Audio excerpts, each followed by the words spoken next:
사무엘서는 다윗이 주인공입니다.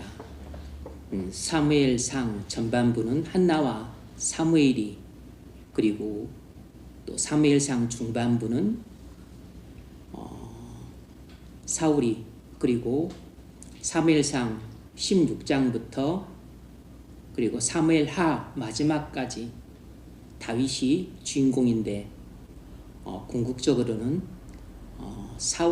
다윗의 전기라 할 수 있습니다.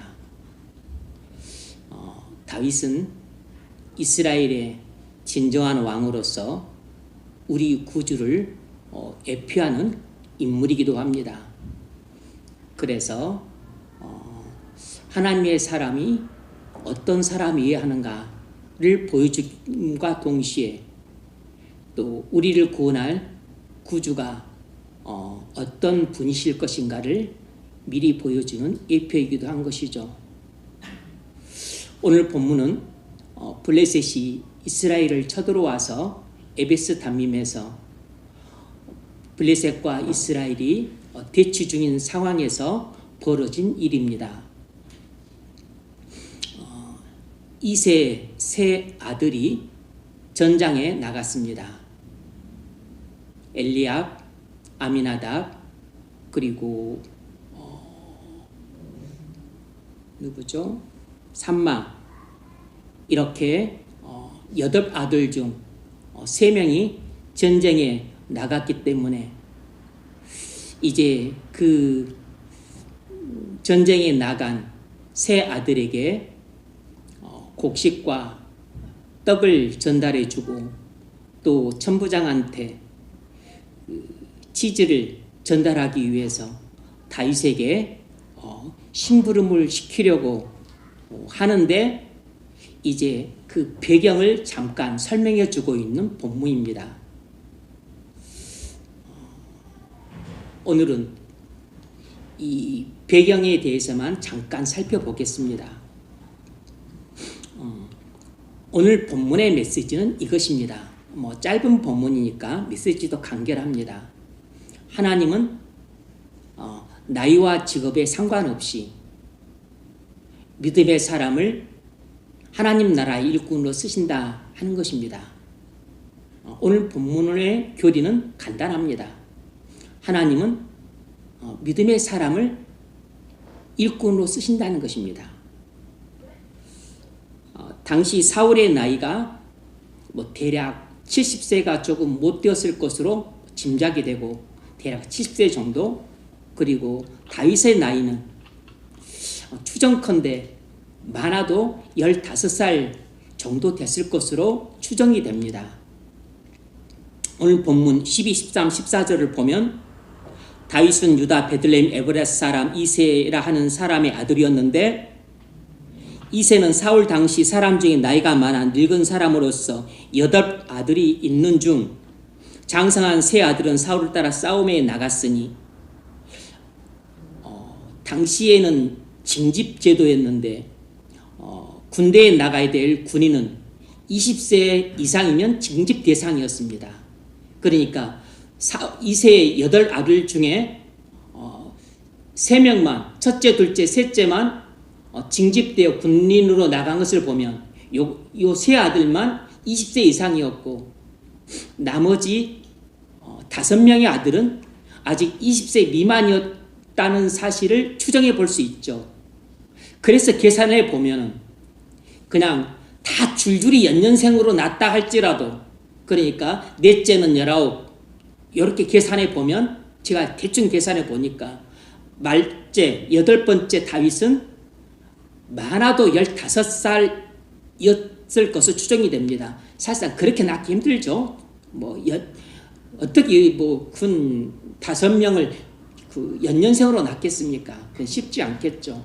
아니면 도저히 쌍둥이들이 있고 그랬다면 모르겠지만, 이제 여러 사료를 보면 나이가 막 제각각으로 나와요. 그래서 살짝 알 수가 없습니다. 제가 갖고 있는 사료들만 보더라도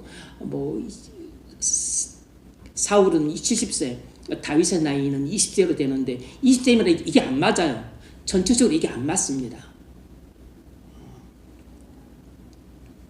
그리고 또 뭐 또 다른 또 설교집이나 자료들을 보면 다윗이 뭐 청소년이라고 말하는데 소년이라고 말하는데 소년이 아니었다, 뭐 헌원 장부였다 그러는데 헌원 장부였으면 이게 나이 계산이 안 맞아. 아무리 계산을 해도.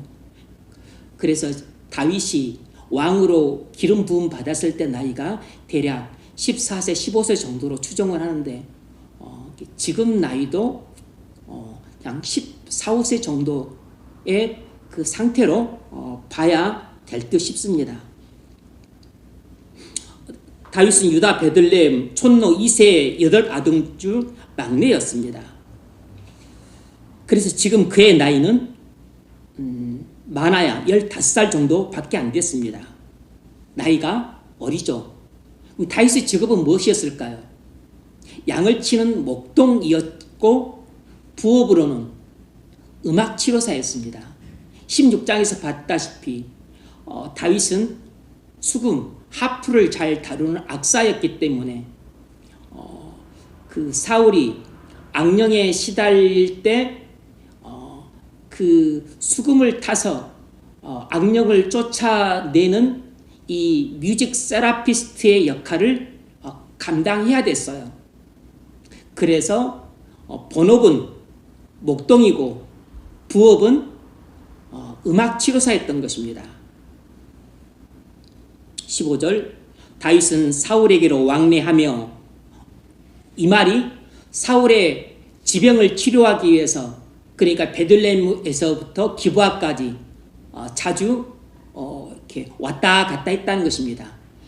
좀 병이 도지면 궁으로 들어가고 또 병이 좀 나으면 다시 베들레헴 내려와서 양을 쳤던 것이에요.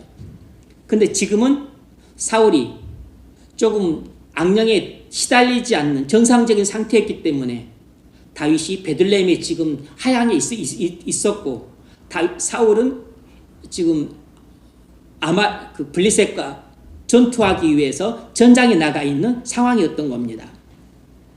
다윗은 유다 베들레헴 촌노의 막내 아들로 대략 15세가량으로 나이도 어리고 직업은 목동경 음악 치료사로서 미천한 신분이었습니다. 그런데 나이도 어리고 직업도 미천한 다윗이 얼마 뒤에 어떻게 골리앗을 죽이고 블레셋을 물리쳐서 위기에 처한 이스라엘을 구할 수 있었을까요? 이유는 딱 한 가지입니다. 다윗이 믿음의 사람이었기 때문이에요. 다윗이 믿음의 사람이었다는 증거는 하나님이 다윗에게 왕으로 기름을 붓기 위해 사무엘을 이새의 집안에 보냈을 때 그때 사무엘에게 하신 하나님의 말씀을 들어보면 알 수 있습니다. 그 사무엘상 16장 7절을 보면 하나님이 사무엘에게 이렇게 말씀을 하세요. 사무엘이 이새의 장남 엘리압을 보고서 그의 외모에 걸출함을 보고 반했습니다. 아, 요놈이 왕제구나 했는데 하나님이 아니다 이놈아, 그놈 아니고 나는 다른 놈을 생각하고 있다, 이렇게 언지를 줍니다. 여호와께서 사무엘에게 이르시되 그의 용모와 키를 보지 말라, 내가 이미 그를 보려노라. 내가 보는 것은 사람과 같지 아니하니. 이 말이 중요하죠. 사람은 외모를 보거니와 나 여호와는 중심을 보느니라. 이 문장을 꼭 기억하셔야 됩니다. 사람은 외모를 보거니와 나 여호와는 중심을 보느니라. 우리가 사람을 볼 때 실패하는 가장 주된 이유는 중심을 못 보고 외모를 보기 때문에 실패라는 것입니다. 루터가 종교개혁을 일어나고 나서 캐더린 폼보라 15살 아래 전직 수녀와 결혼을 하게 되는데 그 캐더린 폼보라의 용모를 어떻게 그 역사가들이 기록하고 있냐면 그의 용모는 평범하고 무척 힘이 세고 그리고 총명하고 그리고 생각이 고상하고 그리고 또 아주 활달했다. 이렇게 기록이 되어 있어요. 용모는 평범하고 힘이 세고 그리고 또 아주 생각이 고상하고 그렇게 기록되어 있습니다. 그러니까 쉽게 말하면 여자로서 용모는 볼품없었다는 뜻입니다. 그런데 루터가 종교의 개혁이 본의 아니게 일어나고 나서 이제 종교의 개혁이 일어났기 때문에 이것이 하나님의 뜻인 줄 알고 추진을 해야 되잖아요. 추진을 할 때 누가 큰 뒷바라지를 하고 또 도움을 줬냐면 바로 15살이나 어렸지만 총명하고 생각이 고상하고 그리고 믿음이 훌륭했던 그의 어린 아내 캐더린 폼 보라가 그에게 든든한 믿음의 뒷받침을 해줬어요. 그래서 역사가들은 아마 그의 아내 폼 보라가 없었더라면 루터가 종교개혁을 그렇게 끝까지 밀고 나가기 어려웠을 것이다. 이렇게 이야기들 하고 있습니다. 여러분 결혼할 때 배우자 생각할 때 우리가 다 얼굴 잘생기고 키 크고 얼굴 예쁘고 그리고 몸매도 좋고 그런 사람 다 좋아해요. 싫어하는 사람 아무도 없습니다. 그런 거 물어보나 마나요. 그건 우리 본능이에요. 근데 문제는 외모를 보고 배우자 선택하면 100% 망합니다. 100% 망해요.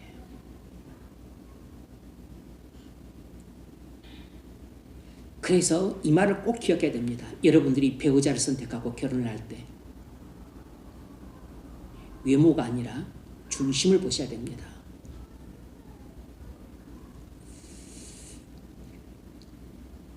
여기서 중심을 마음을 말합니다. 다시 말하면 믿음을 말해요. 믿음. 하나님은 이세 8명의 아들 가운데에서 키 크고 잘나고 용모도 걸출한 사무엘의 눈에도 완전히 그냥 딱 마음에 들었던 그런 엘리압이 아니고 아무도 거들떠 보지 않고 그의 아비조차 거들떠 보지 않았던 막내 다윗을 하나님이 주목하고 계셨어요. 그래서 16장 13절에서 보면은 이제 하나님이 사무엘에게 다윗에게 기름을 부으라 말씀하십니다. 사무엘이 기름볼병을 가져다 그의 형제 중에서 그에게 부었더니 이날 이후로 다윗이 여호와의 영에게 크게 감동되니라. 다윗이 기름 부음을 받고 나서 성령으로 충만함을 받게 됩니다. 그래서 그날 이후로 다윗은 성령 충만한 사람이 돼요. 그러니까 원래 하나님을 사랑하고 믿음도 좋았는데 게다가 성령 충만함까지 받게 되었기 때문에 이제 하나님의 사람으로 더욱 준비되어 갔습니다. 그래서 당시에 영안이 열렸던 사람은 그러니까 다윗을 보고서 하나님이 다윗과 함께 한다는 것을 알아챌 정도였어요. 그래서 사울이 악령에 시달려 고통당할 때 어떻게 누구를 음악치료사로 청거를 할까 할 때 한 사람이 다윗을 청거했던 이유 중에 하나가 이 다윗은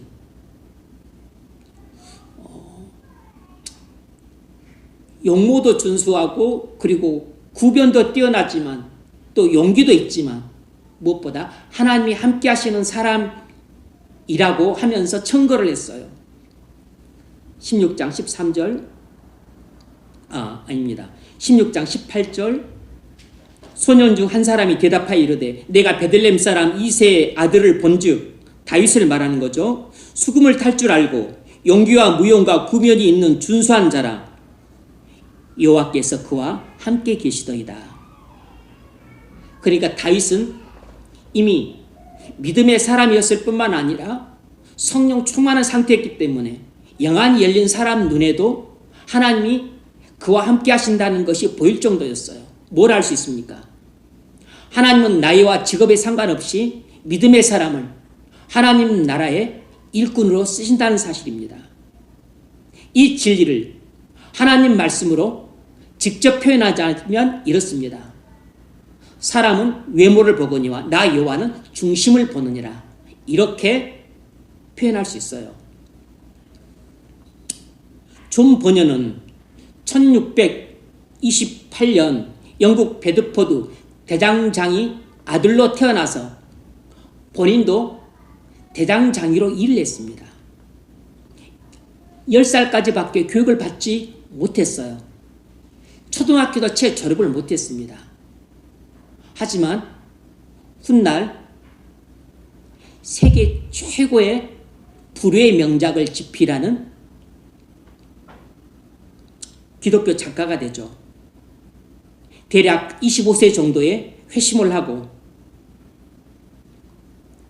결혼하고 나서죠. 그의 신실한 아내가 청교도 책 2권을 갖고 왔는데 그 책을 읽고 그리고 또 그 동네 우물가에서 빨래하던 여인네들의 또 이야기를 듣고 하면서 또 큰 각성을 받게 되죠. 그리고 또 침례교회를 다니면서 또 큰 각성을 받게 됩니다. 대략 25 정도 회심을 하고 베드포드 침례교회 존 기포드 목사의 지도를 받다가 이 존 기포드 목사가 죽자 그 성도들의 강력한 요청을 따라서 그가 일반 성도였지만 설교자가 되어서 전도를 하기 시작하게 됩니다. 그래서 많은 사람들을 감동시켜요. 하지만 당시에는 통일령이 내린 이후였기 때문에 그러니까 영국 국교회만 설교할 수 있고 다른 로마 교회도 금지시키고 다른 뭐 침례교나 뭐 해중교회나 뭐 장로교나 이거 다 금지시켰어. 비국교도들은 설교할 수 없게 만들었어요.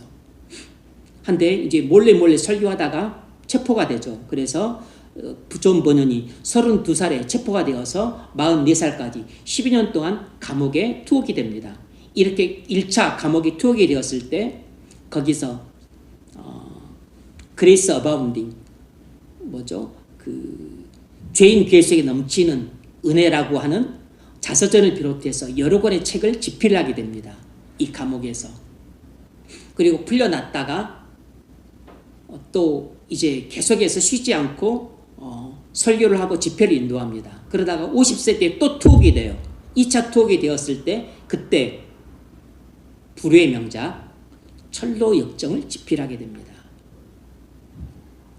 그래서 이 철로 역정이라고 하는 책은 우리나라에 그 캐나다 선교사인 게일 선교사님의 번역을 통해서 우리나라에서 출간이 되었죠. 이 철로 역정은 성경 다음으로 가장 많이 번역되고 팔린 기독교 서적으로 알려져 있습니다. 그만큼 수많은 후대 사람들에게 은혜를 끼치고 영적인 도전과 각성을 불러일으켰던 불후의 명작이 이 영국 베드포드 대장장이 이 초등학교도 못 나오고 10살까지밖에 교육을 받지 못한 이 무식한 땜쟁이 존 버년의 손에 의해서 그것도 가장 열악한 감옥에서 집필된 것이 이 철로역정이라고 하는 불의 명작이에요. 그리고 그는 60세에 소천을 합니다. 여러분, 버년은 신분도 미천하고 직업도 미천하고 교육도 제대로 받지 못했지만 25살에 회심을 하고 불굴의 믿음을 가진 사람이 되었습니다. 하나님은 목사 안수도 받지 않은 버년을 하나님 나라 일꾼으로 사용하셔서 많은 사람들에게 은혜를 끼치고 영적인 도전과 각성을 불러일으켰고 최고의 청교도 중에 한 명으로 교회사에 길이 남게 되었어요.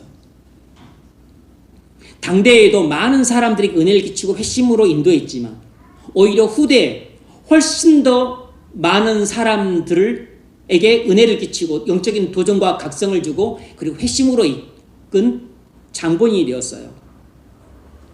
하나님의 신분도 직업도 미천한 이 본연을 수많은 사람들에게 은혜를 끼치는 하나님의 일꾼으로 쓰셨던 겁니다. 사람은 외모를 보거니와 나 여호와는 중심을 보느니라. 하나님은 나이와 직업에 상관없이 믿음의 사람을 하나님 나라 일꾼으로 쓰십니다. 여러분, 하나님은 우리의 신분과 직업에 상관없이 우리의 믿음을 보시고 하나님 나라의 일꾼을 쓰십니다. 그러므로 여러분의 신분과 직업이 무엇이든지 간에 믿음의 사람이 되십시오.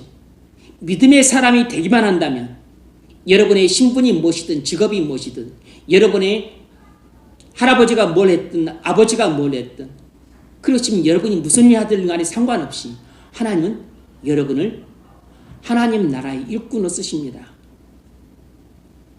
그러면 여러분의 가정을 복음화시키는 하나님 나라의 일꾼으로 쓰실 것이고 여러분의 가정을 여러분 직장을 복음화시키는 하나님 나라의 일꾼으로 쓰실 것입니다. 또 한 사람 소개할 사람은 드와이트 무디입니다. 드와이트 무디는 1837년 소장농이자 석수 그리고 돌을 깨는 소장농이자 돌을 깨는 석수의 9자녀 중 8번째로 태어났습니다.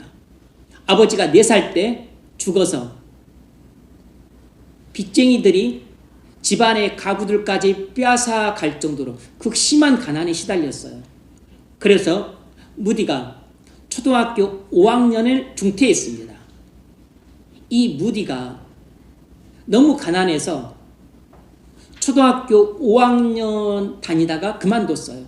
그리고 본인도 농장에서 그 어렸을 때부터 유아 노동에 시달렸습니다. 아동 노동에. 그러다가 17살에 그의 외삼촌이 운영하는 제화점에 점원으로 들어가서 일을 했습니다. 그러다가 그 제화점에 찾아왔던 킴벌이라고 하는 주일학교 교사를 만나서 그 영향으로 회심을 하게 돼요. 18살에 회심을 하게 됩니다. 그리고 나서 그가 회심을 하고 나서 그가 주일학교 교사의 영향을 받아서 회심을 했기 때문에 본인도 주일학교 교사가 너무 되고 싶었어요. 하지만 이게 배운 것이 없고 또 믿음도 없다고 생각했기 때문에 주일학교 교사를 안 시켜줬습니다. 네가 주일학교 학생들을 만들어가지고 와라. 그러면서 네가 주일학교 교사를 해라.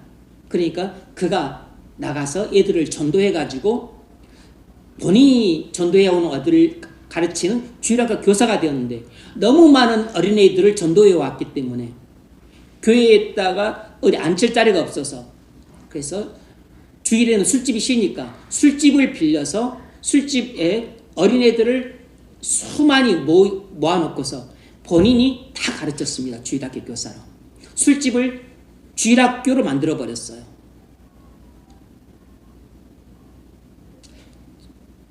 제화점, 구두 외판원으로 일을 했기 때문에 구변이 좋았습니다. 그래서 아주 쉽게 또 달변으로 애들에게 말하니까 애들이 아주 즐거워해서 좋아했습니다. 그래서 어린이 전도에 능했어요. 그러다가 그가 시카고로 이제 건너가서 구두 외판으로 약간 성공했습니다. 구두 외판으로 돈을 좀 모았어요. 악착같이 돈을 모았습니다. 성공을 했어요. 무디는 부지런해서 새벽 4시에 일어나서 성경을 연구했습니다. 그러다가 이제 마침내 그가 하나님의 부르심을 받고 24살 때 전도사로 전도하기 시작했습니다. 이제 구두 외판원 직업을 그만두고 24살 때부터 전도를 시작하고 그 복음 성가 가수 그 생키와 함께 이제 복음 전도 여행을 떠났습니다. 그 19세기 말 이제 새로운 유행의 그 전도였던 거죠.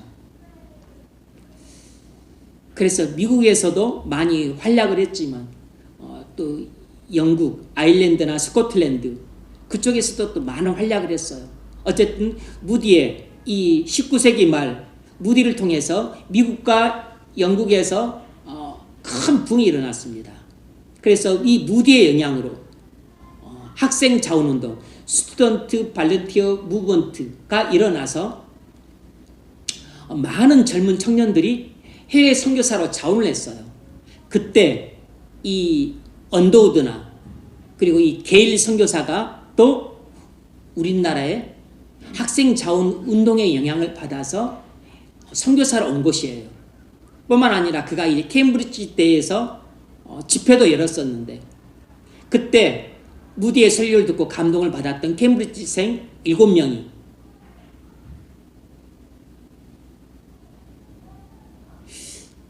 중국 선교사로 자원을 하게 됩니다. 그래서 허드슨 테일러 선교사가 이제 중국 선교를 다지고 있었는데 그 바톤을 이어받아서 중국 선교를 계속하게 되죠. 1949년 이제 마오쩌둥이 중국을 공산해서 추방하기 전까지 중국에서 선교를 하게 됩니다. 무디는 19세기 후반 미국과 영국에서 부흥의 주역으로 쓰임받았습니다. 무디는 가난하고 불황무식한 구두 외판원에 불과했는데 어떻게 이 19세기 말 미국과 영국의 부흥의 주역으로 쓰임받을 수 있었겠습니까? 이유는 딱 하나밖에 없어요. 믿음의 사람이었다는 데 있습니다. 사람은 외모를 보지만 하나님은 중심을 보십니다. 사람은 나이를 보고 직업을 보고 교육 정도를 보고 재산을 보지만 하나님은 오직 하나 중심을 보세요. 마음을 보십니다. 믿음을 보세요. 하나님은 재산과 교육과 직업에 상관없이 믿음의 사람을 하나님 교회를 부흥시키는 일꾼을 쓰십니다. 여러분, 하나님 사랑을 받으셨습니까? 여러분도 하나님을 사랑하시나요? 하나님 나라의 일꾼으로 쓰임받기를 원하십니까? 그렇다면 교육을 많이 받았나 적게 받았나 신경 쓰지 마십시오. 재산이 많나 적나 그런 거 신경 쓰지 마세요. 직업이 무엇인가 신경 쓸 필요도 없습니다. 오직 믿음의 사람이 되는데 신경 쓰십시오. 믿음의 사람이 되려면 먼저 분명히 회심을 하셔야 됩니다. 하나님께 쓰임받았던 사람들의 공통된 한 가지 비밀은 전부 분명히 회심한 사람들이라는 것입니다. 믿음의 사람으로 쓰임받았던 사람들은 전부 분명히 회심한 사람들이었습니다. 꼭 목사가 될 필요는 없어요. 하나님은 목사가 아니라 일반 성도에도 얼마든지 귀하게 쓰십니다. 목사나 일반 성도냐가 중요한 것이 아니라 믿음의 사람이냐 아니냐가 중요한 것입니다. 여러분 가족에게 전도하는 것은 여러분 몫이에요. 여러분 직장 동료들이 전도할 것은 여러분 몫입니다. 여러분 친구들이나 동창들이 전도할 것은 여러분 몫이에요. 목사가 전도하지 않습니다. 그런데 전도는 학벌로도 안 되고 재산으로도 안 되고 직업으로도 안 됩니다. 오직 전도는 믿음으로만 되는 것이에요. 전도는 치열한 영적인 전투입니다. 전도는 빛과 어둠의 치열한 영적인 싸움이에요. 전도는 그리스도와 사단의 영토 싸움입니다. 영토 싸움. 내가 누군가를 전도하면 사단의 나라를 허물고 하나님 나라를 세우는 것이고, 누가 불신자가 나를 유혹해서 믿음을 버리고 세상으로 돌아오게 만들면 하나님 나라가 무너지고 세상 나라 건설됨으로 블레셋이 이스라엘을 점령하는 것처럼 어둠의 나라가 빛의 나라를 점령하는 꼴이 되는 것입니다. 전도는 완전히 영토 싸움이고, 그리고 하나님 나라와 세상 나라의 싸움이고, 그리스도와 사단의 싸움이에요. 다윗이 골리앗과의 싸움에서 이김으로 이스라엘이 블레셋을 패퇴시켰습니다. 우리가 전도 대상자의 배후에 있는 골리앗 같은 사단을 패퇴시켜야만 사단의 손에서 사랑하는 일을 해방시킬 수 있습니다. 그래서 전도는 오직 믿음으로만 합니다. 그러므로 하나님은 우리의 재산과 교육과 직업과 상관없이 오직 우리의 믿음을 보시고 하나님의 나라의 일꾼을 쓰십니다.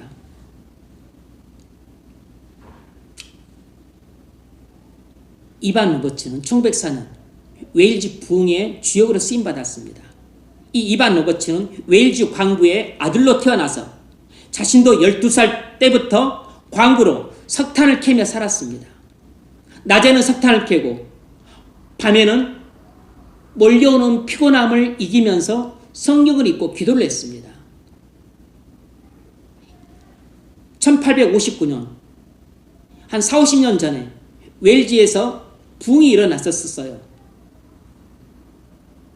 그 부흥이 일어났던 웨일즈에 또 시간이 지나니까 영적인 메마름이 찾아와서 다시 교회가 황량해지는 것을 보고서 이반 로버츠가 가슴이 아팠습니다. 그래서 어떻게 해야 이 쇠락해가는 하나님의 교회를 다시 부흥시킬까?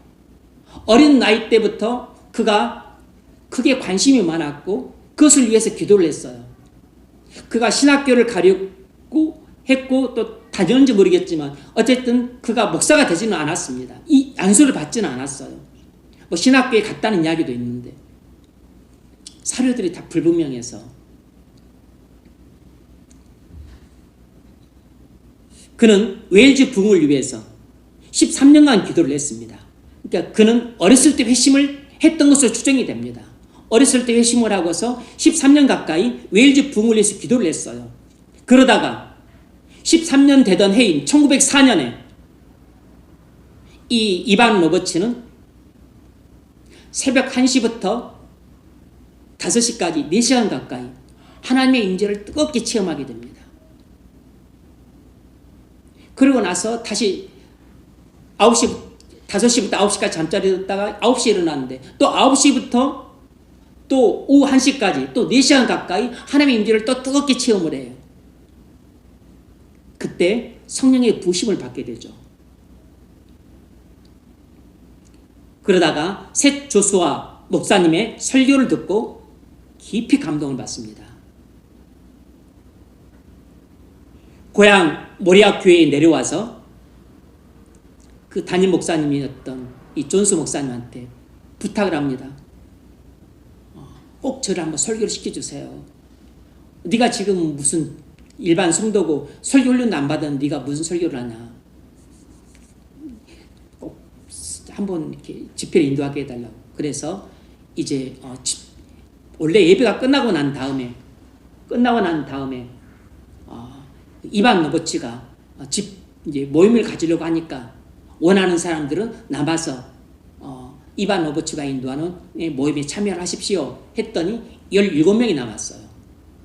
그래서 남은 17명이 이제 이반 로버츠와 함께 모임을 가졌습니다. 근데 모임이라고 하는 게 뭐 이반 로버츠가 특별히 뭘 설교를 하거나 그런 게 아니고 이반 로버츠가 간단히 메시지를 전했죠. 간단히 메시지를. 그가 전했던 메시지는 네 가지인데 나중에 기회가 되면 소개를 하겠습니다. 그리고서 이제 회개하고 기도하고 간증하는 이 스타일로 모임을 가졌습니다. 회개하고 기도하고 간증하고 그가 간단히 이제 뭐 메시지를 할 것도 없어요. 그냥 간단하게 그가 생각했던 그가 체험했던 것을 메시지를 전하고 네 가지 딱 핵심 메시지를 전하고 그리고 회개하고 기도하고 그리고 간증했습니다.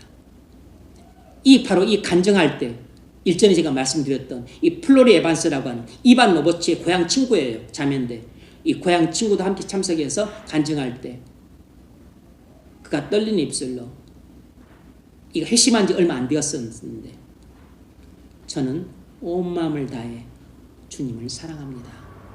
이 한마디 간증이 참석했던 17명의 가슴에 뜨거운 불을 지피게 되었습니다. 그래서 성령의 그 기름 부음을 받게 되었어요. 그래서 큰 은혜가 불타오르게 되었습니다. 그리고 그 다음날도 집회가 있게 되고 그 다음날도 집회가 있게 되고 토요일날 집회 때에는 많은 사람들이 모여서 아주 성령이 뜨겁게 불타오르게 되었습니다. 아니 셋 조수아 목사님을 비롯해서 또 그 모리아 예배당 이 모리아 채플에 담임 목사님이었던 존스 목사님도 계셨고 많은 목사님들이 계셨는데 물론 셋 조수아 목사님 비롯해서 여러 목사님들을 쓰셨죠. 그들의 영향을 이반 로버츠를 비롯해서 많은 사람들이 받았으니까. 그런데 정작 1904년 웨일즈 부흥의 주역은 여러 목사님들이 아니라 이들은 부로 쓰임받았고 주역은 이반 노보치라고 하는 청년이 쓰임받았습니다. 청년이. 어떻게 그렇게 됐을까요? 아니 많은 하나님의 종들 목사님들이 있는데 왜 목사 안수도 받지 않고 그 청년에 불과했던 이반 노보치가 1904년 붕의 주역으로 쓰임받았을까? 이유는 딱 하나밖에 없습니다. 교육을 많이 받아서? 아닙니다. 신학교를 다녀서? 아닙니다. 재산이 많아서? 아닙니다. 학벌이 좋아서? 아닙니다. 부모님이 목사님이셔서? 아닙니다. 그 광부였어요. 그도 광부로서 석탄 캐는 노동자였습니다. 그런데 주님을 너무나 뜨겁게 사랑하는 사람이었어요. 그리고 웨일즈 부흥을 위해서 13년 동안 눈물로 기도했던 사람입니다. 그러니까 그는 웨일즈 부흥을 위해 믿음으로 준비가 됐던 사람이에요.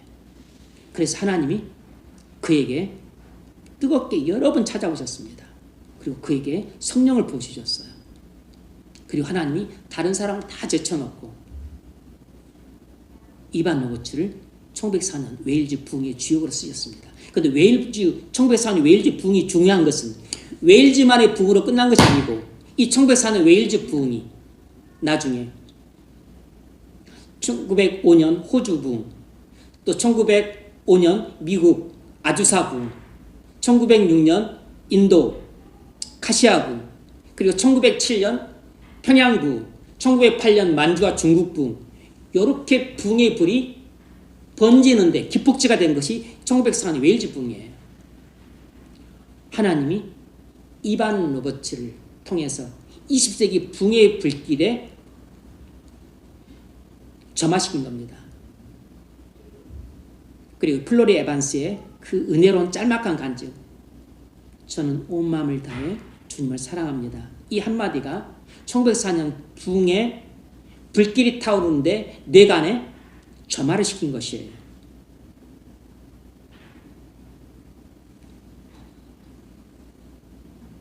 그래서 웨일즈 부흥이 일어난 지 한 달 만에 3만 7천 명이 회심을 하고 5개월 만에 10만 명이 회심을 하게 됩니다.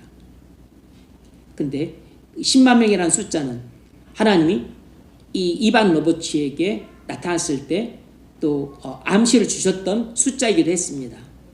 그래서 그는 찬양, 회개, 기도, 간증 이런 스타일로 부흥을 이끌어 갔어요. 나중에 이 폐단에 대해서는 나중에 또 이야기를 하겠습니다. 긍정적인 점만 있었던 건 아니에요.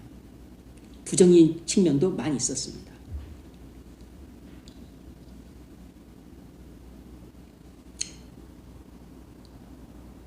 이반 오버츠는 가난한 광부의 아들로 태어나서 자신도 광부로 석탄을 캐면서 또 성경을 읽고 기도하면서 믿음의 사람으로 자라갔습니다.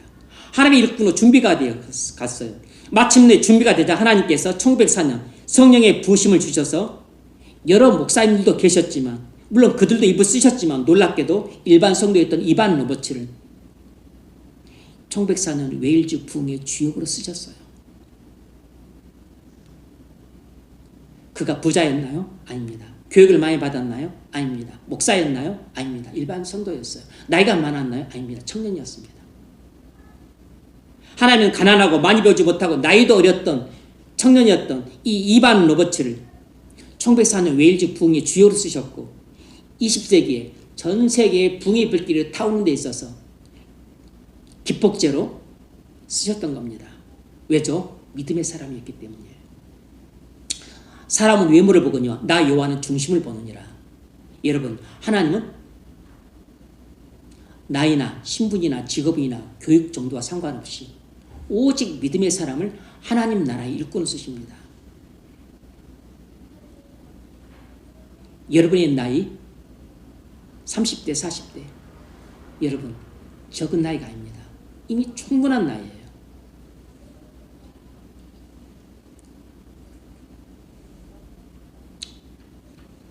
하나님은 주님의 몸된 교회를 사랑하세요. 당신이 가장 사랑하시는 교회를 부흥시킬 때 누구를 쓰시겠습니까? 바로 주님을 사랑하고 교회를 사랑하는 믿음의 사람을 쓰지 누구를 쓰겠습니까?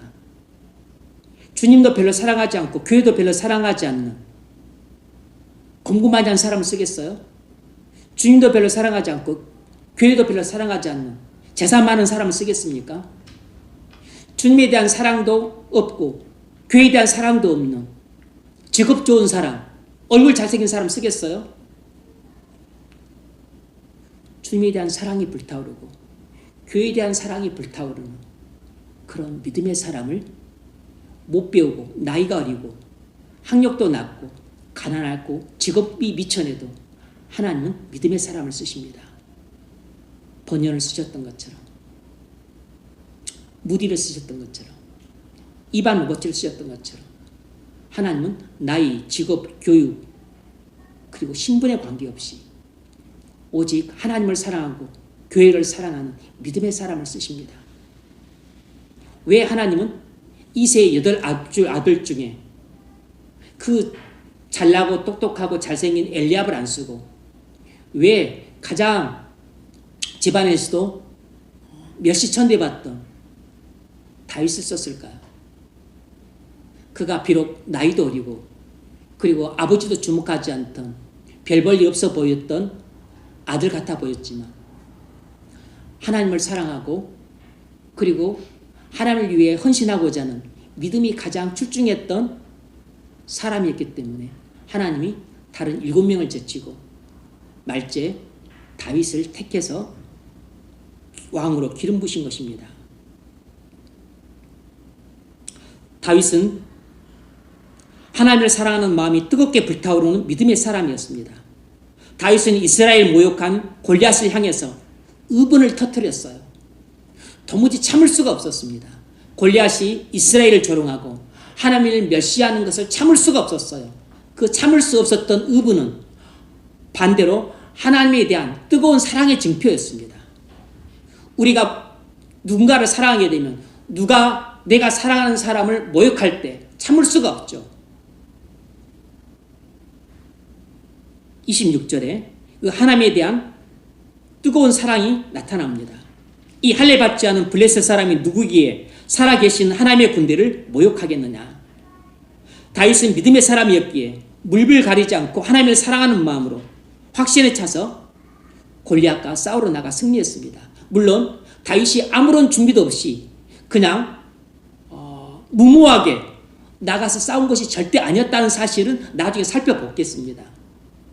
아니, 골리앗은 전신갑주를 입고 완전 무장한 채 나왔는데 아니 무슨 나이 한 15살 정도 먹은 소년이 물맷돌 하나 이렇게 들고서 이렇게 나오다니 지금 장난치냐? 이렇게 생각할지 모르겠지만 그거 아닙니다. 장난치는 것 아니거든요. 물맷돌은 장난감이 아니에요. 물맷돌은 아주 강력한 치명적인 무기였습니다. 우리가 생각하는 것처럼 그런 장난감이 아니에요. 창이나 칼이나 활과 같은 아주 치명적인 무기였습니다. 그러니까 다윗은 이걸로 곰도 물리쳤고 사자도 물리쳤고 이걸로 양을 지켜왔던 것이에요. 그러니까 다윗은 믿음이 준비되었던 사람입니다. 골리앗과의 싸움도 준비가 됐던 사람이에요.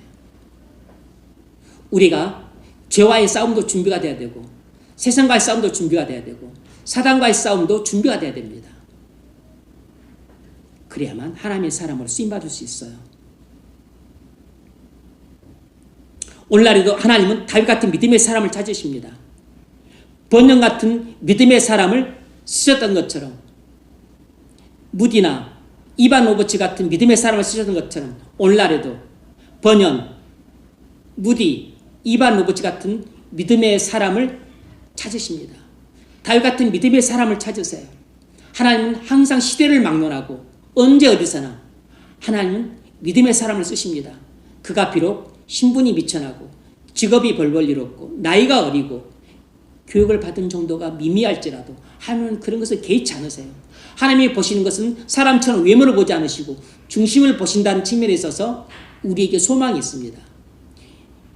여러분이 나이가 들지라도 소망이 있고 또 나이를 먹은 사람들의 소망이 있어요.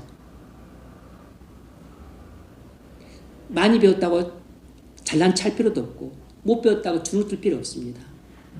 돈 많은 사람을 쓸 것 같지만 아닙니다. 하나님은 가난한 사람도 쓰세요. 그러므로 우리의 나이나 신분이나 직업이나 교육이나 재산 같은 거 신경 쓸 필요 없습니다. 하나님은 사람처럼 같지 않기 때문에 믿음을 보시고 우리를 쓰십니다. 그러므로 믿음의 사람이 되십시오. 그러면 하나님이 쓰실 것입니다. 지금부터 믿음의 사람으로 준비가 되십시오. 때가 되면 하나님이 쓰실 것입니다. 믿음의 사람으로 준비가 돼서 가장 기본적인 첫 번째 준비는 회심입니다. 회심이 안 되면 하나님이 쓰지 않으십니다. 쓸 수가 없어요. 그 안에 성령이 계시지 않으면 성령께서 그를 쓸 수가 없습니다. 주 예수 그리스도를 믿고 성령을 받으십시오. 그리고 죄를 버리고 하나님께 돌아오십시오. 회심을 해야만 그때부터 하나님께 쓰임받을 수 있습니다. 저는 교회사를 공부하면서 공부하면 할수록 회심에 대한 강조가 더욱 돼요. 칼빈도 27살에 기독교 강의라고 하는 엄청난 위대한 걸작을 집필했는데 27살에 집필했는데 그의 나이 정확하지 않습니다. 사료가 불분명하기 때문에 23살 정도에 회심을 했어요. 23살 정도에 회심을 하고 4년 지나고 나서 27살에 그의 회심의 결정체이자 우리 개혁주의 신앙의 결정체인 기독교 강의를 집필을 했습니다.